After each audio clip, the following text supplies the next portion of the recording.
Bonjour madame, messieurs, vous êtes très nombreux en train de suivre votre belle émission La Gâchette sur Moïse de télévision. Merci pour votre confiance que vous ne cessez jamais de nous donner. Chaque fois que vous voyez nos émissions, vous ne cessez jamais de les partager, vous ne cessez jamais de commenter cela. Voilà pourquoi est-ce que nous disons merci pour votre confiance et fidélité.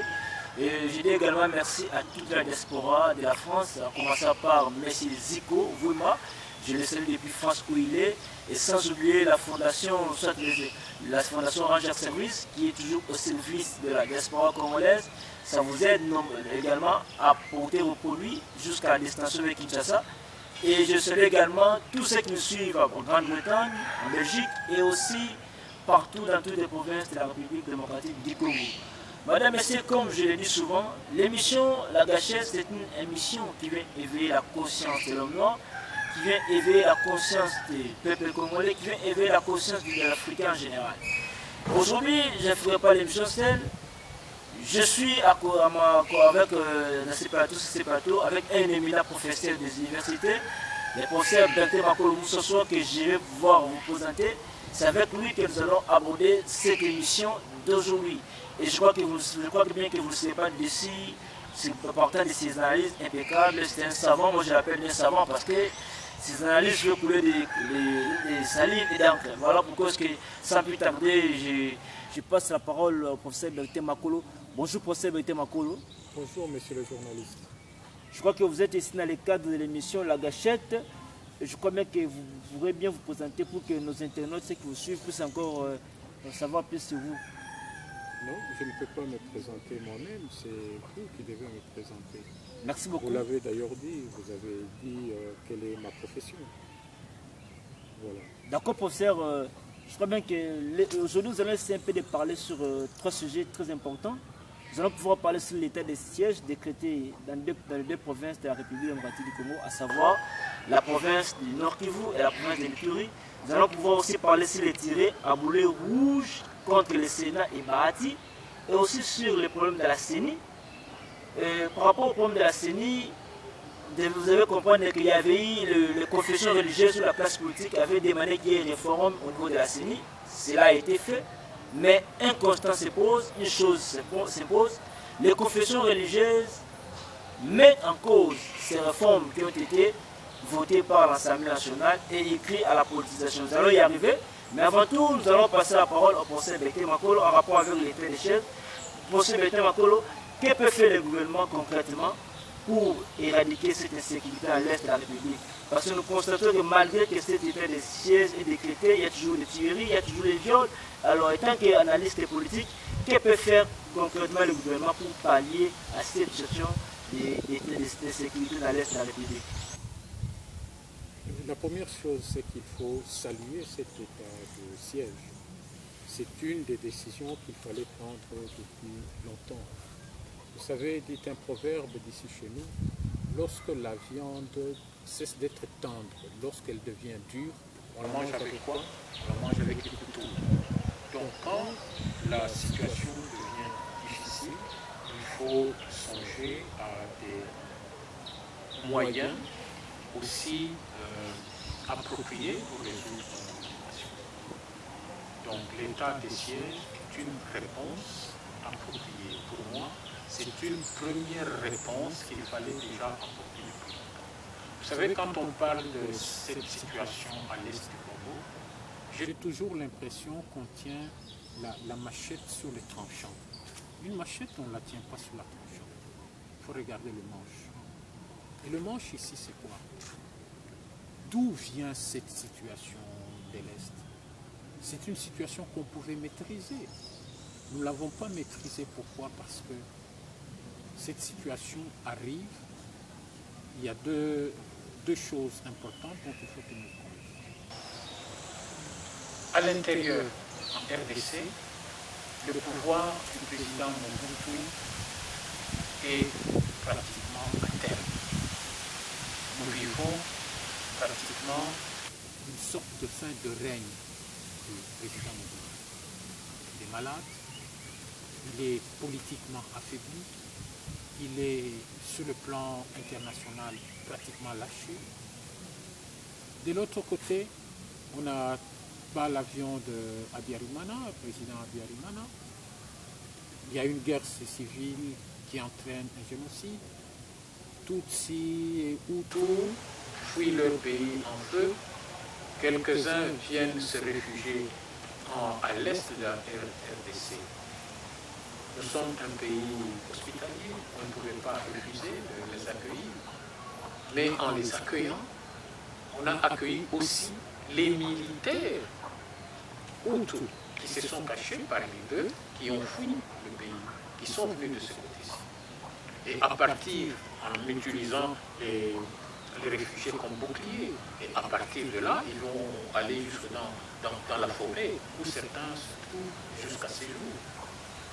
Donc cette situation n'avait pas été maîtrisée en ce moment-là. La situation même politique, marquée par la faiblesse du régime Mobutu en ce moment-là, par cette fin de règne, ne permettait pas de maîtriser la situation à l'est du pays. Alors, qu'est-ce qu'on aurait dû faire? Ce qu'on pouvait faire, c'est quoi? C'était réussir la fin de la conférence nationale souveraine, avoir un Premier ministre qui a réellement le pouvoir, qui réorganise les choses. Je pense que nous aurions géré, je peux me tromper dans mon analyse, nous aurions géré autrement cette situation plutôt qu'avec une sorte de fin de règne. Alors, la situation à l'Est est devenue comme un tuf sur lequel tout ce qui avait comme bactéries.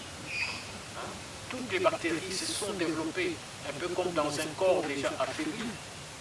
Nous avons entendu parler du virus du sida. On dit quand il attaque le corps humain, il détruit les globules qui s'occupent de la défense du corps humain. Même les bactéries qui vivent en harmonie avec nous en temps normal deviennent, dès que vous êtes attaqué, le corps est affaibli, elles deviennent virulentes. Donc vous voyez, c'est ce qui s'est passé à l'Est, le pays étant affaibli de l'intérieur, au sommet, et bien à l'Est, il s'est passé ce qu'on connaît. C'est à partir de l'Est, vous permettez, je vous laisse la parole, c'est à partir de l'Est, justement, que l'AFDL va entrer et va marcher dans le pays, n'est-ce pas, sans rencontrer des difficultés particulières, parce que le pays était fortement affaibli et tout le monde aspirait d'ailleurs au changement. Vous voyez? Alors, si je parlais de c'est pour dire des groupes se sont formés, toutes sortes de groupes. Les uns avec des intérêts politiques, des intérêts fonciers, les autres sur le point de se défendre, tenant à se défendre et à défendre leurs terres, d'autres encore cherchant à exploiter le minerai. Donc il s'est créé toute une situation confuse à l'Est. Je crois que je vais vers vous. Alors, à cette situation-là, il fallait une mesure comme celle-ci. Un état de siège pour mettre de l'ordre là-dedans. Mètre carré après mètre carré. Identifier tout ce qui opère là-bas. Nous allons arriver à cette question. Comme les non-nationaux. Nous allons arriver vers la fin de cette question. D'abord, ceux qui nous suivent ont besoin de savoir d'abord concrètement d'où est provenue cette insécurité. Quel est le vrai problème? Avant d'abord d'atterrir vers les pistes que vous allez donner vers la fin, d'abord, nous devons comprendre quel est le vrai problème qui surgit à l'est de la République démocratique du Congo et qui occasionne tout ce que nous sommes en train de voir comme difficulté aujourd'hui, insécurité, guerre, viol. Quel est le vrai problème? Ça a commencé d'où et sur base de quoi que cela a été fait? C'est vraiment complexe, mais on peut retenir quelques faits. Ceux qui sont arrivés disent après un temps que ces terres nous appartiennent. Voilà. Et ils vivent entre eux. Ils disent, nous, ces terres nous appartiennent depuis longtemps. Nous sommes les Banyamulenge, nous venons de la colline de Mulenge. Cette communauté qui n'a jamais existé, qui n'a depuis l'État indépendant. qu'on ne retrouve pas, en tout cas dans les archives de la colonisation. Il crée des réflexes de défense. On se rend compte que ce sont des gens qui veulent créer un espace qui leur soit propre, arracher aux autres leur espace.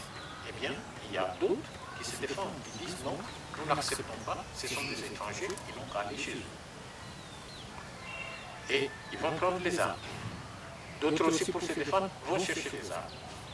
De l'autre côté, il y a les minéraux. On exploite des minéraux.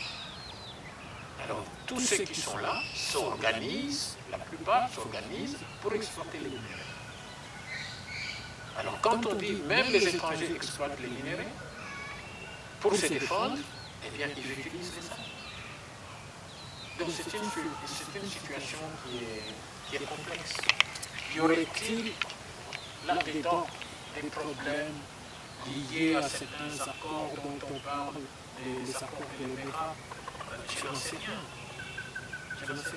Tout cela est confus. Et certains disent que c'est le Rwandais, soit ceux qui exploitent les minéraux de manière illégale, se sont retrouvés au Congo grâce à l'entrée de l'AFDL au Congo. Est-ce que vous partagez ce point de vue? Que c'est l'AFDL qui a occasionné ces accords d'exploitation des minéraux selon certaines sources.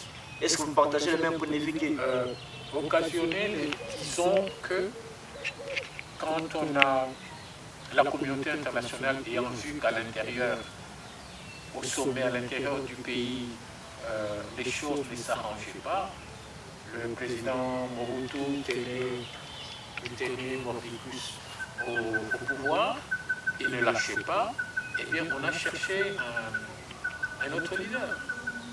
On est allé chercher Laurent Désiré Kabila. Eh bien, il a accepté, mais je crois qu'il n'avait pas d'armée. On devait lui donner une armée. Et ensuite, il fallait lui donner les moyens. Alors les Occidentaux ne donnent rien pour rien. Ils ont dit en contrepartie, qu'est-ce qu'on donne? Ils ont posé leurs conditions. Et même les pays qui ont mis les militaires à sa disposition ont posé leurs conditions. C'est dans ce cadre-là qu'on parle de ces accords. Alors ces accords, je ne les ai pas lus personnellement, peuvent expliquer aussi un certain nombre de choses qui se passent là. Donc les pays limitrophes qui avaient donné les militaires devaient exploiter pendant autant d'années les minéraux qui sont à l'est. Et qu'après un certain temps, on devait leur céder, je crois, 300 km. Donc les frontières de la RDC à l'est devaient reculer, n'est-ce pas, au profit de ces pays limitrophes à environ 300 km. D'accord, professeur, alors, nonobstant tous ceux qui vous venez d'énumérer, vous avez d'abord suivi la cause qui fait que cette guerre, cette insécurité puisse continuer à surgir. Alors, vous avez soulevé un point très important sur les Banyamulenge. Alors, j'aimerais savoir, professeur, avec ceux qui nous suivent, comment est-ce que les Banyamulenge sont arrivés à pénétrer le sol congolais et comment est-ce qu'ils se sont fait des... Parce que certaines personnes disent qu'ils ont acquis la nationalité congolaise, ils sont des Congolais. Mais vous ne partagez pas la même point de vue qu'eux. Alors nous voulons savoir, avec les gens qui nous suivent, comment est-ce que les Banyamulenge sont arrivés à devenir des Congolais et qui étaient des soi-disant Rwandais. Écoutez, vous savez, la République démocratique du Congo est un pays hospitalier. L'Angola a connu des problèmes avant son indépendance. Il y a eu une guerre civile en Angola. L'UNITA a été, je crois que c'est l'UNITA de Savimbi, avait sa base arrière ici en RDC. Il y a eu beaucoup d'Angolais qui sont venus, qui se sont réfugiés ici. Mais il y a encore des Angolais qui sont venus, qui se sont établis quelque part dans le Bas-Congo, aux environs probablement de cette localité où se trouve, où commence le monde de cristal. Les noms m'échappent. Eh bien, dans les environs, il y a des Angolais qui se sont établis là-bas. Ces Angolais n'ont jamais revendiqué cet espace. Ils n'ont pas gardé leur langue, mais ils se sont mêlés aux populations du Bas-Congo. Mais ceux d'entre eux qui ont demandé la nationalité congolaise, mais d'autres se considèrent comme des réfugiés. Certains sont même rentrés depuis. Mais, aux dernières informations, il y a encore des personnes qui sont venues d'Angola à l'époque, qui sont toujours là, mais qui n'ont jamais posé le problème que posent les Tutsis du côté de l'Est en disant qu'ils sont Banyamulenge. Et que les Banyamulenge, ils ont un territoire. S'ils sont congolais, ils vivent avec d'autres Congolais. Mais ceux qui ont leur propre terre, les habitants de l'Est, les tribus de l'Est, qui sont propriétaires depuis des millénaires, ne reconnaissent pas ce qui arrive. Ils peuvent intégrer ce qui arrive, mais lorsque ceux qui arrivent ont des velléités, ils commencent à revendiquer. En ce moment-là, les autres disent non. Ici, ce n'est pas sûr. Alors, les Banyamulenge, soutenus par le Rwanda, qui fournit les armes, eh bien, cherchent à s'imposer, à prendre les choses par la force. D'accord, professeur. Alors, vous venez un peu de soulever des points très importants. Alors, notre préoccupation dans le cadre de cette émission, nous voulons savoir, vous êtes professeur des universités, vous avez une connaissance élevée, à part ça, vous êtes analyste politique. Quelles sont les pistes que vous proposeriez au gouvernement afin d'éradiquer cette insécurité qui sévit depuis longtemps, depuis 2 décennies, dans l'Est de la République démocratique du Congo? Eh bien, la première solution, c'est cet état de siège. Que j'ai salué, c'est une bonne chose. Mais alors, il faut qu'on travaille sérieusement. Qu'on identifie tout ce qui opère, toutes les forces nuisibles, que ce soit qu'elles soient nationales ou étrangères, elles doivent être identifiées et être mises hors d'état de nuire. Ça, c'est la première chose. Et je pense qu'avec un état de siège, avec une armée républicaine, on peut y arriver. Ce n'est qu'une première étape. La deuxième étape, c'est d'établir, d'instaurer carrément un équilibre de la terreur. L'équilibre de la terreur, j'aime l'expression que le président Poutine, le russe, a utilisée justement pour dire aux Américains que si jamais ils étaient attaqués, ils réagiraient aussi d'une façon foudroyante. Il dit ceci à propos des armes que les Américains voudraient déployer dans les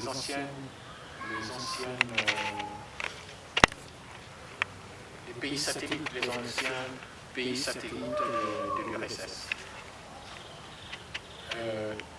Les États-Unis ont dit que ce sont des armes qui peuvent servir à tout le monde, ce n'est pas pour attaquer. Mais l'Union soviétique dit, si jamais on nous attaquait, ça c'est le président Poutine qui dit, si jamais on nous attaquait, nous Russes, nous irons tous, donc en utilisant les armes de destruction massive, nous irons tous en martyr au paradis. Mais les Américains, ils seront brûlés avant même d'avoir la moindre seconde pour se convertir. C'est-à-dire, qui va attaquer? Parce que ce sera une guerre sans vainqueur. Vous voyez? Donc, il faudra arriver dans l'état. Il faut que nous vivions dans un climat en harmonie, dans un climat de paix réciproque. Mais si jamais le Zaïre, le Congo, est attaqué, le Congo peut réagir d'une façon foudroyante. Si les pays limitrophes sont convaincus de cette réaction, il n'y a personne qui osera attaquer la RDC. La RDC n'attaquera pas non plus ses voisins, en sachant que la réponse des voisins peut être aussi une réponse foudroyante. Alors, en ce moment-là, on va se regarder avec beaucoup de respect. La République démocratique du Congo doit, parallèlement à ce qui se fait, reconstituer son armée, de façon que ce soit une armée qui maintient le respect, non seulement à l'intérieur du pays, mais vis-à-vis des pays limitrophes. Enfin, il faudra créer un climat économique profitable à tous dans cette zone. Profitable aux Congolais. Mais les Congolais traversent les frontières. Comme les voisins, qu'ils soient rwandais ou ougandais ou burundais, traversent aussi les frontières pour venir du côté du Congo pour des affaires. Il faudra créer un climat apaisé des affaires de ce côté-là, mais avec la protection de l'armée. Merci beaucoup, professeur. Madame, messieurs, je rappelle que le professeur vient de donner des pistes et solutions qui pourront permettre au gouvernement de stopper cette insécurité. Vous avez suivi avec attention. Il a énuméré 3 points. Le premier point, d'abord, l'état des sièges, qui est d'abord un pas, selon le professeur. C'est une des premières réponses que le gouvernement a adoptées. Et aussi, le gouvernement ne devait pas seulement se limiter seulement à cet état des sièges, mais il doit aussi procéder à ce qu'il appelle l'équilibre des terreurs, c'est-à-dire attaquer lorsqu'on nous attaque. Et troisièmement, la restructuration de l'armée, une armée républicaine, et aussi imposer une base économique, c'est ce qui fera que cette situation de l'insécurité soit atténuée dans l'Est de la République démocratique du Congo. Voilà, je reviens à vous, professeur. Nous revenons, nous changer un peu de sujet par rapport à ce qui se passe au Sénat. Il y a des tirés à bleu rouge tirés contre le sénateur, le président du Sénat, Modeste Bahati. Il y a certaines personnes qui pensent qu'on doit supprimer cette institution. Selon eux, le Sénat est tenté de protéger les coulons en cravate. Les gens qui détournent les deniers publics se réfugient au Sénat et le Sénat ne veulent pas lever leurs immunités. C'est le cas, bon, selon certaines sources, il s'agit notamment des cas de Matata Ponyo, dont les sénateurs avaient rejeté la demande de poursuite de la levée des immunités par le procureur. Alors, selon vous, étant qu'analyste politique, est-ce que l'option de supprimer le Sénat est-elle une bonne option, ou soit on doit laisser aux sénateurs le libre choix de faire ce qu'ils peuvent faire tout en respectant la Constitution, tout en respectant la loi de la République démocratique du Congo? Vous avez la parole, professeur. Monsieur le journaliste, j'utiliserai la même image que tout à l'heure. On ne tient pas une machette sur le tranchant. On cherche le manche. Ici, parce que des problèmes se posent, on dit qu'il faut supprimer le Sénat. Qu'est-ce que le Sénat? Qui trouve-t-on au Sénat? Comment entre-t-on au Sénat? Voilà les vraies questions qu'il y a.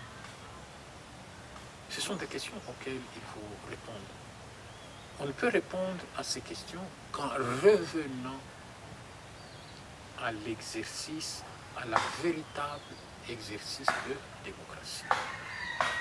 Nous voulons organiser les élections. Les élections doivent être réellement démocratiques. Ceux que nous élisons doivent être réellement l'émanation du peuple, qui vont défendre les intérêts du peuple. Mais depuis un certain nombre d'années, nous avons vu que certains députés sont ceux qui ont été élus réellement, mais que les partis, ceux qui ont la CENI dans leur poche, sont ceux-là qui fabriquent certains députés, peut-être ceux qui constituent la majorité. Voyez-vous. Du côté du Sénat, ça peut être la même chose. Donc, il faut que nous revenions d'abord à des jeux honnêtes, à des règles qui sont tout à fait honnêtes en démocratie. C'est vrai qu'il peut y avoir des tricheries, mais on doit faire en sorte que les élus soient véritablement l'émanation du peuple, de façon que le peuple peut leur demander des comptes. Voilà le problème. La deuxième chose, c'est que quand ils sont là, nous leur devons beaucoup de respect, puisqu'ils sont soit députés, soit sénateurs. Alors, nous leur devons beaucoup de respect. Nous n'allons quand même pas dire que ce sont des colonnes en cravate. C'est injurieux.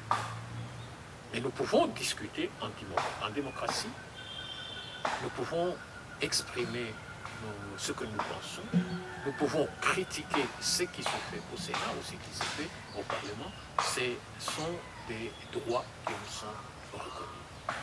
Professeur, alors, toujours dans cette même situation, et nous avons constaté qu'il y a certains cas plutôt, lorsque le Sénat ne fait pas ce qu'il demande, à ce moment-là, les sénateurs sont devenus corrompus.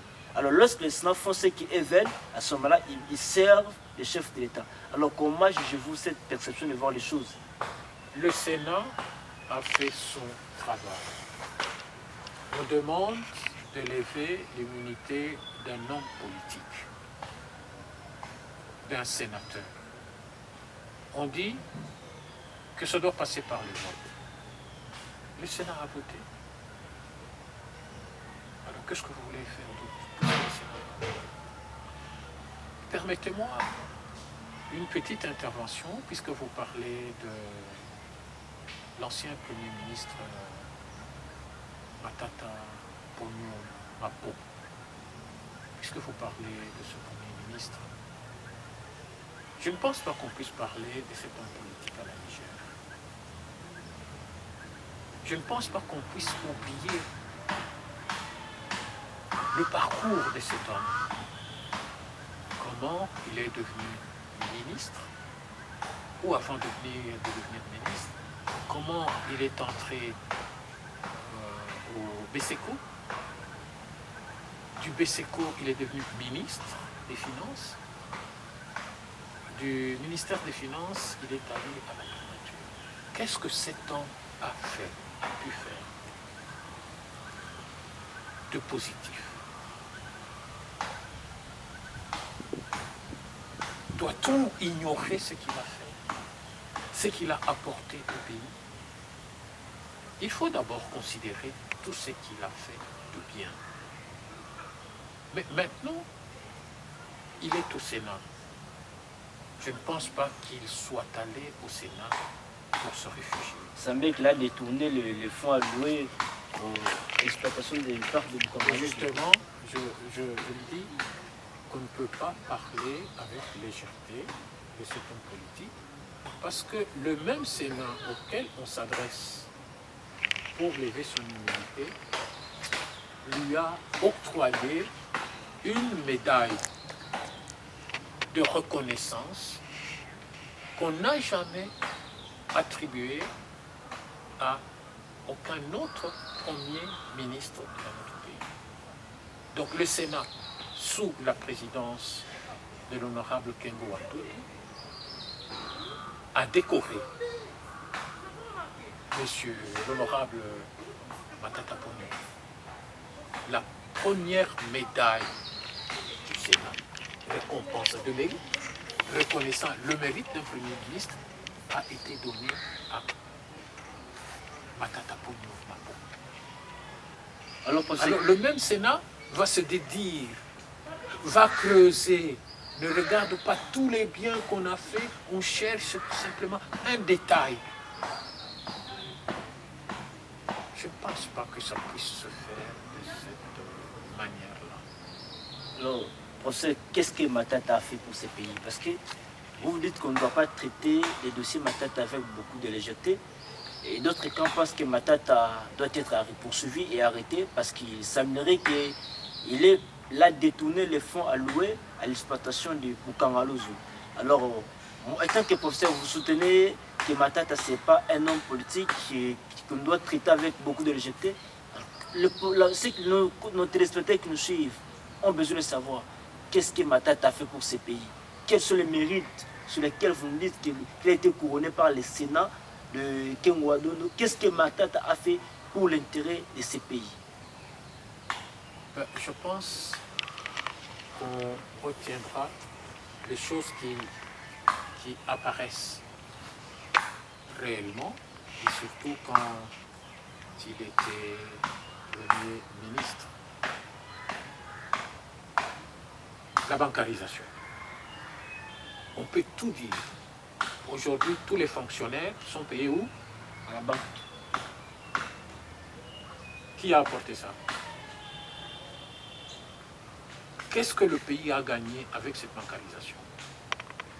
On a commencé à contrôler le flux d'argent. On a même constaté qu'il restait autant d'argent dans différents secteurs de la vie nationale. Il n'y a plus de fictifs. Même si dernièrement, on en a découvert du côté de l'armée, des louteries. Pour ça, on a vu 5 militaires, mais les généraux déclaraient 21 000 militaires. Donc, je ne parle que de la bancarisation. Tous les citoyens sont payés dignement, je pense. Chacun peut retirer son argent de son propre compte. Chacun dispose soit d'un chéquier, soit d'une carte bancaire. Il peut retirer de l'argent à n'importe quel moment. L'avantage qu'il y a à avoir de l'argent dans une banque, c'est quoi? Un salaire qui passe par la banque. Qu'on peut bénéficier même de crédit maison, crédit voiture, à condition que votre salaire soit logé dans la banque où vous demandez le crédit. C'est comme ça que ça se fait en Europe. En Europe, rares sont ceux qui achètent des voitures au comptant. Ils achètent des voitures à crédit, à condition qu'ils aient un salaire, qu'ils aient un travail. Donc voilà cet aspect de la modernité de notre vie. Nous la devons, je crois, à Napoléon. Il faut quand même le reconnaître. Il a beaucoup fait. Je n'ai donné qu'un détail. Mais je crois qu'il faudra peut-être creuser un tout petit peu pour voir ce qu'il a amené au moment où il quitte, je pense, le ministère des Finances. Il faut voir ce qu'il a laissé à la Banque nationale, à notre Banque centrale. Qu'est-ce qu'il a laissé? Alors que le gouvernement devait chercher tout le temps de l'argent, était endetté si je puis dire. Avec Matata, la situation s'est inversée. Le gouvernement disposait d'un dépôt important d'argent, il n'était plus endetté. Avait plutôt de l'argent sur ses comptes à la banque. Ce sont des choses qui sont positives mais qu'on ne voit pas. Et ceux qui connaissent ces choses se taisent. Qu'il y ait eu un problème, le problème de Bokangalo, c'est un problème, je ne le maîtrise pas, mais j'ai salué, comme la plupart de Congolais, que nous ayons aussi un espace aussi vaste où on plante le maïs. Ça, j'ai vu au début. Après une certaine période, nous avons vu qu'on vendait de maïs à travers la ville de Kinshasa en disant que ce sont des produits de Bokangalo. Nous aussi, nous avons acheté le maïs, la farine, produite par qui venait du maïs de Bokangalo. Voilà ce que moi je sais. Après, il y a eu des difficultés. Quelle est la nature de ces difficultés? Pourquoi est-ce que cette ferme agro-industrielle n'a plus fonctionné? Là, ce sont maintenant des spécialistes qui doivent regarder les détails et établir les responsabilités. C'est ainsi que je dis, il ne faut pas qu'on parle de ces dossiers avec légèreté. Selon vous, oui, on ne doit pas oublier le bienfait des politiciens, des hommes politiques. Tous n'ont pas apporté des choses positives à la vie nationale, mais ceux qui ont apporté des choses positives à la vie nationale méritent considération, même quand bien même ils peuvent être interpellés par la justice. Selon vous, Matata est innocent. Vous le prétendez être innocent dans cette affaire de détournement? Écoutez, c'est vous qui parlez de détournement. Moi, je ne le vois pas détourner. Écoutez, et puis je ne peux pas intervenir dans des problèmes qui relèvent de la justice. J'ai dit tout à l'heure, c'est un dossier que je ne maîtrise pas, mais au moins, j'ai eu beaucoup de sympathie de l'homme quand je l'ai vu ministre, beaucoup plus Premier ministre que ministre des Finances. Vous l'avez aussi à les côtoyer. Le côtoyer, non. Je n'ai pas eu la chance de le côtoyer, mais j'ai pu le rencontrer longtemps après qu'il a été Premier ministre. Voilà. Merci beaucoup, professeur. Je crois que, madame, messieurs, vous avez bien suivi les professeurs en rapport avec l'affaire Sénat, l'affaire Matata, vous avez bien suivi ces interventions. Et nous voulons maintenant passer à un autre point qui est très important sur la politisation de la CENI. Il était question de réforme et cela a été fait, mais un problème se pose. Les confessions religieuses crient à la politisation de la CENI. Certains partis politiques crient à la politisation de la CENI. Alors, l'on se demande, à travers cette émission, que doit-on faire? Est-ce que nous devons continuer avec ces mêmes réformes ou on doit encore renvoyer les tests pour la deuxième lecture? Voilà, professeur Bettel, je reviens encore à vous sur le problème de la CENI. Il était question, tout le monde criait aux réformes de la CENI et on avait fait des réformes. Et aujourd'hui, il y a même des confessions religieuses et certaines catégories de personnes, politiciens, crient à une éventuelle politisation de la CENI. Alors, étant qu'analyste politique, alors que proposez-vous pour que la CENI soit indépendante? Est-ce que c'est nécessaire qu'on puisse mélanger la société civile et les confessions religieuses, ou soit on doit seulement laisser cette charge comme avant? Je n'irai pas par 4 chemins pour répondre à ces deux questions. Je suis pour une CENI apolitique. La CENI doit être apolitique. Ceux qui travaillent, ils ne doivent pas y aller en fonction de leur appartenance politique. Ils doivent être là pour servir à un endroit qui est très important pour la sécurité du pays, pour la paix à l'intérieur du pays. Ce sont eux qui doivent, ceux qui travaillent à la CENI, qui doivent proclamer les résultats des élections. Ce sont eux qui doivent organiser pratiquement les élections. Mais il faut que ce soit des gens neutres, si je peux m'exprimer ainsi, qui sont là pour faire leur travail.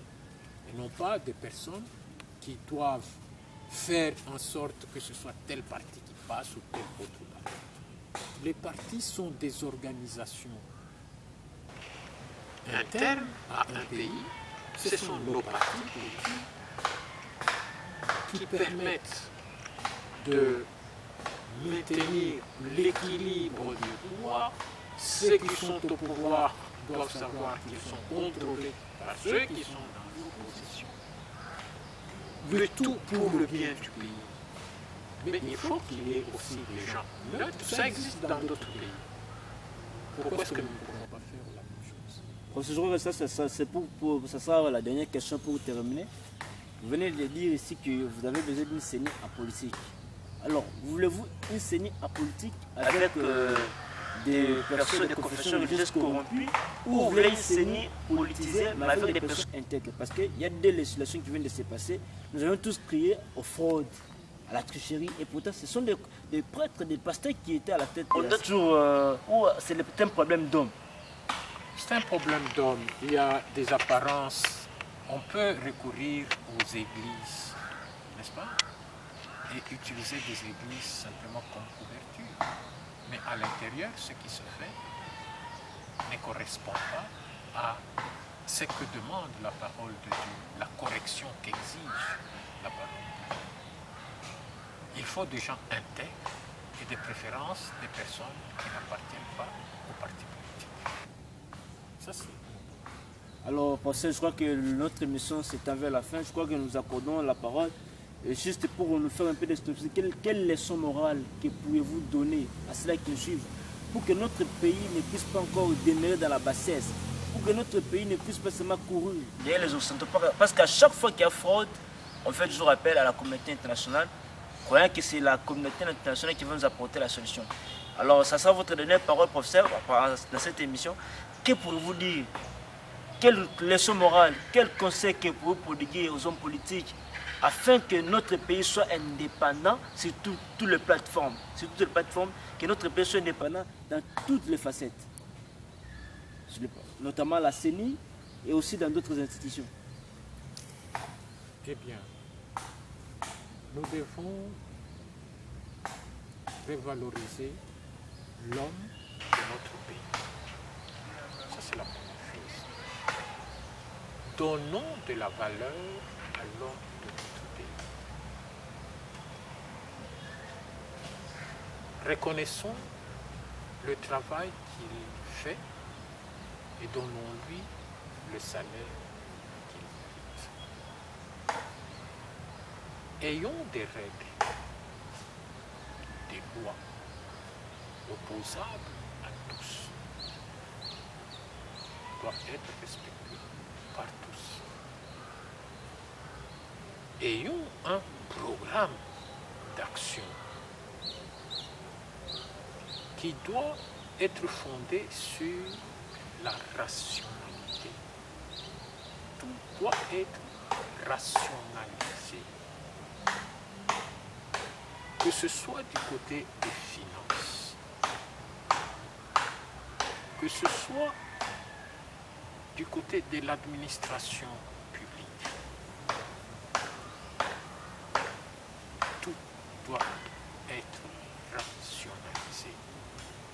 Nous devons regarder du côté de l'enseignement et de la recherche.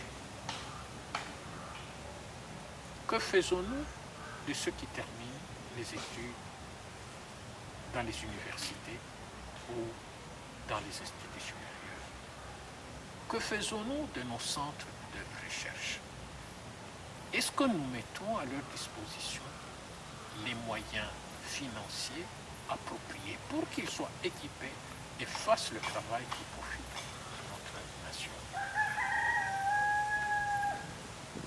Nous devons faire en sorte que la politique ne soit pas le seul endroit où on pense qu'on peut manger et vivre en paix. Voilà ce que je peux dire. Merci beaucoup, cher professeur. Madame, messieurs, nous sommes arrivés au terme de notre émission. Il était question pour nous de faire un peu le toilettage de l'actualité, de ce qui se passe dans notre pays. Aujourd'hui, j'avais reçu pour vous le professeur émérite de l'Université de Kinshasa, Bertin Makolo Moussasoua. Je crois que vous n'avez pas été déçus de ces interventions. Et mesdames, messieurs, continuez toujours à nous faire confiance, continuez toujours à liker nos vidéos, continuez toujours à les partager. Je crois bien que le prochain numéro, nous allons toujours revenir avec le professeur Bertin, toujours dans cet état de siège. Nous allons toujours revenir pour vous expliquer comment est-ce que notre pays subit la manipulation de l'homme noir, de l'homme blanc, comment est-ce que nos autorités ici subissent une certaine pression des Occidentaux. Et ce qui fait, c'est que les autorités de la RDC ne puissent pas servir le pays parce qu'ils ont des règlements, des comptes, ils ont des comptes à rendre vers les Occidentaux. Alors la question qu'on se pose avant de finir cette émission, quand est-ce que nos dirigeants africains vont servir les pays? Quand est-ce que nos dirigeants africains vont servir leurs États? Il y a Denis Sassou Nguesso au Congo-Brazzaville, il y a Paul Kagame au Rwanda. Et tous ces gens-là, tous ces présidents, ils sont toujours des marionnettes des Occidentaux. Ils ne servent pas leur population. Mais allez-y dans leur pays, vous allez constater. Alors ce que nous voulons est que l'Afrique soit indépendante, un continent indépendant, que l'Afrique puisse se prendre en charge et que les pays africains comprennent que le développement de l'Afrique, c'est entre leurs propres mains. Ça ne provenant nulle part des Occidentaux. Madame, messieurs, voilà, c'est ça même le feeling de notre émission. Nous avons un feeling nationaliste et patriotique.